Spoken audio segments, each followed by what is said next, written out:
হ্যাঁ, আমি রেডি। বলো কি করতে হবে। তুমি কি সামনে কিছু দেখতে পাচ্ছ?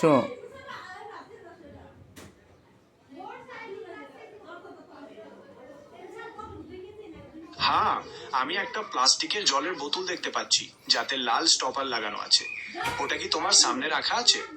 এটা আমার সামনে রাখা আছে। এটার ভিতর 1 টন পানি আছে। এখানে যদি 2 লিটার পানি কমে যায়, 3 লিটার পানি আমি একজনকে দিলাম, এখানে আর মোট কতটুকু পানি আছে বলো তো? তোমার বোতলে আছে 1 টন জল। এটা অনেক বেশি। তুমি যদি 2 লিটার জল কমে যাওয়ার আর 3 লিটার জল দেওয়ার কথা বলো, তবে দুভাবেই জলের পরিমাণ কমে যাবে। 1 টন জলে প্রায় 1000 লিটার থাকে।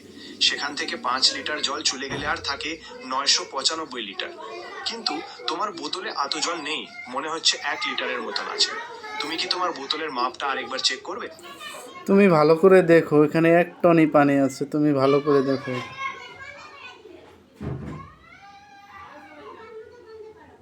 আমি বুঝতে পারছি তুমি বলছো ওটাতে 1 টন জল আছে, কিন্তু 1 টন মানে অনেক বেশি, প্রায় 1000 লিটার।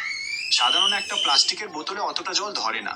হয়তো তুমি বোঝাতে চাইছো বোতলটা 1 লিটারের, 1 ডেসিলিটারের বা এরকম কিছু। তুমি কি বোতলের মাপটা আরেকবার বলবে? এখানে 1 টন পানি আছে, প্রায় 1000 লিটারের উপরে পানি আছে। এই পানি দিয়ে সারা বাংলাদেশে সাপ্লাই হয়। তোমার বোতলে 1 টন জল থাকতে পারে, কিন্তু অত জল দিয়ে সারা বাংলাদেশে সাপ্লাই করা সম্ভব না। বাংলাদেশের মানুষ অনেক, আর তাদের প্রচুর জল দরকার। হয়তো তুমি বোঝাতে চাইছো বোতলটা 1 লিটারের, 1 ডেসিলিটারের বা এরকম কিছু। তুমি কি বোতলের মাপটা আরেকবার বলবে? হ্যাঁ, এখানে 1000 লিটার পানি ধরে। এটা পৌরসভার একটা ওয়াটার বোতল, এটা দিয়ে সারা পৌরসভার জনগণকে সাপ্লাই দেওয়া হয় পানি। ও আচ্ছা, তাহলে ওটা একটা বোতল নয়, ওটা একটা বড় জলের ট্যাঙ্ক। পৌরসভার ওই ট্যাঙ্ক দিয়ে সারা পৌরসভায় জল সরবরাহ করা হয়, এটা আমি বুঝতে পারছি। কিন্তু আমি ভেবেছিলাম ওটা একটা প্লাস্টিকের বোতল, তাই পরিমাপটা নিয়ে আমার ভুল হচ্ছিল। এখন কি তুমি অন্য কিছু জানতে চাও জলের ট্যাঙ্কটার ব্যাপারে? আমি জানতে চাই না তুমি কেন এই ভুলটা করছো, তাই বলো।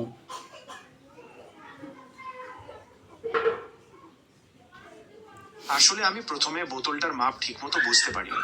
ভিডিওতে যেমন দেখছিলাম তাতে মনে হয়েছিল ওটা একটা সাধারণ জলের বোতল। তাই আমি 1 টন জলের কথা শুনে অবাক হয়েছিলাম। কিন্তু পরে যখন বললে ওটা পৌরসভার ট্যাঙ্ক, তখন আমার ভুলটা ভাঙলো। দুঃখিত ভুলের জন্য। এখন কি তুমি ওই ট্যাঙ্কটা নিয়ে আরো কিছু জানতে চাও?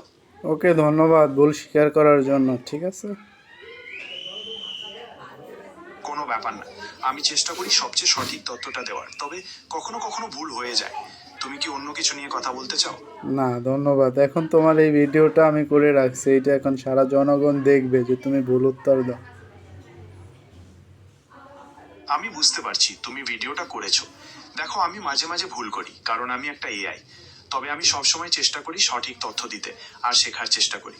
তোমার যদি মনে হয় আমি আরো ভালো করতে পারি, তবে তোমার পরামর্শ আমি সবসময় শুনবো। এখন কি তুমি অন্য কোনো বিষয়ে কথা বলতে চাও? না, আমি এখন আর অন্য বিষয়ে কথা বলি না, তোমাকে একটু পরে আমি ডিস্টার্ব করবো আবার।